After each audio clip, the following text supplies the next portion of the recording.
Hey, what's up guys, John here. Warren Buffett is now sitting on $325 billion in cash, unloading stock like there's no tomorrow. The cash piles reached a record $325.2 billion as Warren Buffett continues to trim significant stakes, including Apple. Jeff Bezos just sold over 16 million shares, putting $3 billion into his pocket. Many billionaires are doing the same exact thing, unloading and unloading stock. Even Warren Buffett's right-hand man, Ajit Jain, just sold $139 million worth of stock. Why are they all doing this? Well, what if I were to tell you January 1st, everything is about to change? I'm talking 50 days from now, 60 days from now, everything. All small business owners in America, all businesses, they're going to have to start to increase the exemption for time and a half. So before, if an employee was making $20,000, $30,000, $40,000 a year, they would have to pay time and a half. Well, now that exemption is up to $58,000 a year. So the cost for labor is going to continue to balloon in America as that's unfolding $2 trillion worth of corporate debt businesses took out during the pandemic. They're going to have to refinance that debt from 3% to 7, 8, 9%. And they're going to be doing this in a much more challenging economy. And so you start to look at this. Consumers are going to be spending less at these businesses. The cost of labor is going to continue to go up. And now they're also talking about unrealized capital gains and unrealized taxes for billionaires. In reality, it's centimillionaires. Anyone with $100 million net worth, as they define it, or more, could be hit with a massive, massive tax. And so when you look at a company like Berkshire Hathaway, which owns Fruit of the Loom, Geico, See's Candy, Dairy Queen, and the list goes on and on and on, they look at this situation, they say, well, this is going to be like Christmas Day, because we want to own great companies. We want to get them for great prices. And all of these companies are walking into hell coming very soon. This $2 trillion debt wall, Goldman Sachs is saying that it's going to be essentially double the layoffs of what we've seen last year over the next year. And then it's going to continue to increase the following year.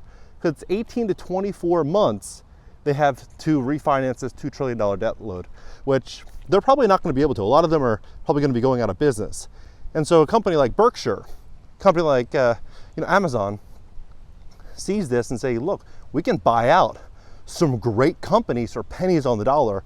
We can expand massively, and we can basically take over. And this is what these mega corporations are going to be doing. They're going to be looking at the bottom line and say, look, they're going to try to hit us with all these taxes. They're going to try to do whatever they have to do to quote unquote combat inequality. But what we're going to do is we're going to actually flip the script. Instead of investing heavily in our people and basically us compensating for this inflationary environment that wasn't caused by the company, we're just going to invest in automation. We're going to invest in robotics. We're going to invest in tech. We're going to find ways in which we can have massive, massive write-offs to bring down our taxable exposure with this scenario, all while increasing our bottom line, because they know that the next couple of years, it's just going to get more inflationary every single year. And they're not going to strike checks at $50, $60, $70 an hour for these employees, because that's the direction a lot of these employees are going to need to survive in a lot of these expensive cities in the next 2, 3, 4 years. So that's what they're going to do. They're going to automate this entire situation and walk us all into the fourth industrial revolution. And I think it's going to present a major buying opportunity for these billionaires. And it's something that we should all pay very, very close attention to as to what these billionaires are going to be doing, how they're going to be doing it, where they're going to be investing money, and what we can all do to profit from this situation. Because that's really the only thing that matters is building wealth during this chaotic period. Because if you're not building wealth, then someone else is building it and using it against you. Like, for example, look at all these homes. Beautiful houses, right? This neighborhood, a little bit nicer than the last one that I showed you guys. These are $110,000, $120,000 houses. It's very, very, very nice. Look at this street here. Look at that street. $100,000 house. Buy one of these houses, 20% down, $800 a month, right? What do you think these billionaires are going to be doing? They're going to be buying, I believe, very affordable real estate. They're going to be increasing rents on everybody else, and they're going to be buying companies. They're going to be buying assets, buying infrastructure. They're not going to be sitting on, fiat dollars that are likely going to continue to get eroded. You look at Stanley Druckenmiller, you look at Paul Tudor Jones, they're saying the future is going to be higher interest rates on consumers and more and more inflation. And so when people have this scenario where the cost of living is continuing to increase and the standard of living is continuing to erode, he or she who owns the assets makes all the rules, because the dollar is going to just have less and less and less power. And so owning tons of real estate, owning great companies is going to be the future. And you look at someone like Berkshire, Warren Buffett at Berkshire, he sees the writing on the wall. When you have Jamie Dimon, the CEO of America's largest bank, JPMorgan Chase, you have Mark Zuckerberg, you have Warren Buffett, you have Jeff Bezos, you have Elon Musk, you have Stanley Black, you have all these major players all selling. Even Mark Benioff, the CEO of Salesforce, every single one, the Walmart family, all these major billionaires, Airbnb, all net sellers, all the executives. Even Berkshire right now, they're not doing buybacks. Why are they all selling? Because they know that things are about to get hectic for most Americans. You look at auto loan delinquencies, credit card delinquencies, you start looking at these delinquencies, you'll see that Americans are already in really big trouble. A lot of people think that, tomorrow everything could change and go back, but that law is already signed in. That law is already locked in. A lot of this stuff's already kind of locked in and baked in for the future. I don't think we're going to see a scenario where, we just go back to the good old days. I think we're witnessing a scenario where we're going to see the first trillionaire over the next 24 to 36 months. First trillionaire. You're going to see Elon Musk and these mega billionaires just exploding their wealth. You're going to see single-digit millionaires exploding their wealth. And it's still not too late for everybody else. If you have 5K, 10K, 20K, and you have good credit, good chance you can go out there and find a way to reduce your expenses to almost zero. Maybe buy one of these little houses, bring your expenses to almost zero, work really hard on your business, and put yourself in a position to where your expenses are under control. Because if, let's say, you don't own a house, and not everybody wants to own a house, but let's say you don't own a house in the next 3, 4, 5 years. If we look at Facebook, for example, Facebook 12 years ago, 10 years ago, you could advertise on Facebook, right when they started allowing businesses to do it, for nothing. You could get in front of millions of people for like pennies. It was free, right? Then as it got more and more adoption, and as 2020 hit, they said, look, we're going to give, I believe the number was like 50 million. We're going to give, or maybe even a little bit more, this and discounts for business owners to advertise their business because we want to help. And then what happened? As more and more business owners got addicted to finding customers online, they skyrocketed the rates. Their cost didn't change, but they're a business and they have a duty to their shareholders to get the best return and make the most money and do the best by that company to make that money. What do you think will happen in an inflationary environment? Businesses, business owners, investors, private equity firms, they're going to be looking for ways in which they can get the best return. And as they start to accumulate affordable housing, do you think they're going to keep rents the same? No way in hell.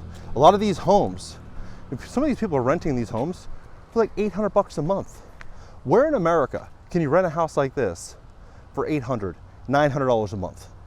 You can't. You just can't do it. I mean, homes like this and almost anywhere else would be 15, 18, $2,000 a month at bare minimum. Now, a lot of people are saying, John, it's cold in Ohio. Look, it's 70 degrees, 71 degrees right now. It couldn't be nicer. So no long sleeve, none of that. So what I think is going to happen is we're just going to see these billionaires accumulating and accumulating and accumulating assets unlike anything we've ever witnessed before coming soon.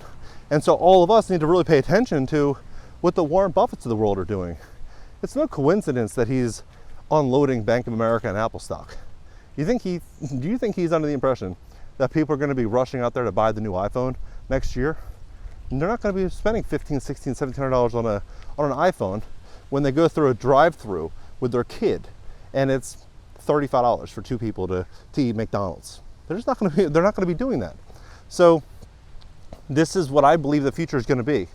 The future is going to be a lot less small business, a lot more people demanding financial assistance. I believe we're going to start seeing these UBI pilot programs, Universal Basic Income pilot programs, begin to expand.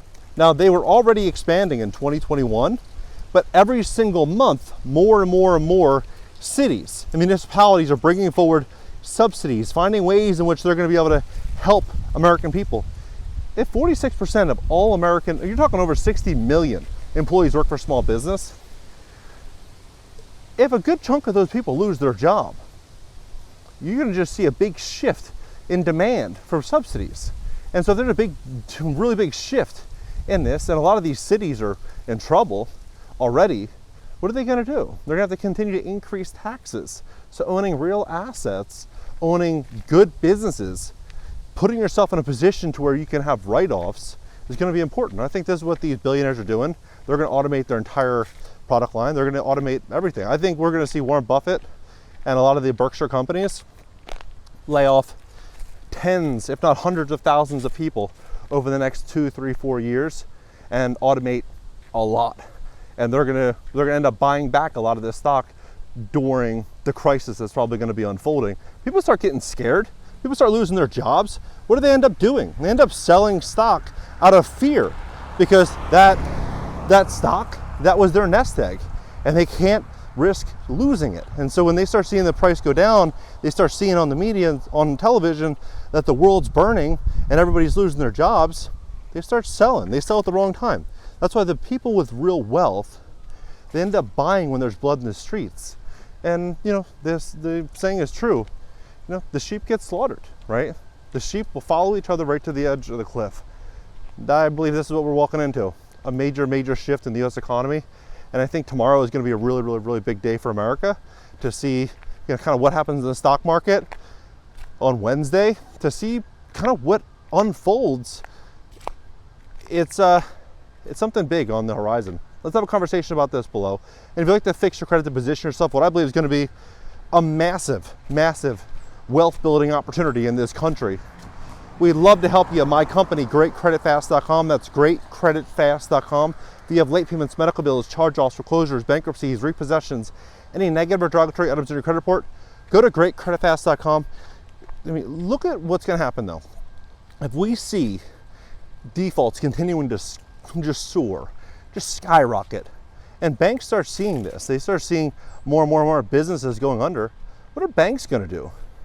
They're going to be very, very, very careful on their underwriting. They're going to be very, very cautious on whom they lend money to. Donald Trump said, we're going to cap interest rates at 10% if I get elected. That's what he said. Some people see that and they're like, oh, good. We got to stick it to these credit card companies. But the reality is, in many states, subprime borrowers, they're north of 20% default rates. And the average reoccurring balance is growing every single month with US consumers. So if you're prime credit, you have good credit, you might be looking around a 9% default rate, 9.2% default rate. When you start to mix everything together, it's double digits. So he coming out saying, look, we're gonna cap interest rates at 10%. If the default rate is above 10% and they're gonna cap interest rates at 10%, if you were a credit card company, would you lend money? The answer is no, you would not. And that's why when you look at Goldman Sachs, they left the consumer business. They're only doing business and they're only really working and trying to lend money and invest for high net worth individuals, wealthy people. They offer less risk and there's more safety and security walking into what we're walking into if all of their customers, all their clients are millionaires or damn near close to millionaires, right? So the writing's on the wall that if you have great credit, you're going to be better off. If you have no consumer debt, you're going to be better off. If you have a really stable job, you're going to be better off.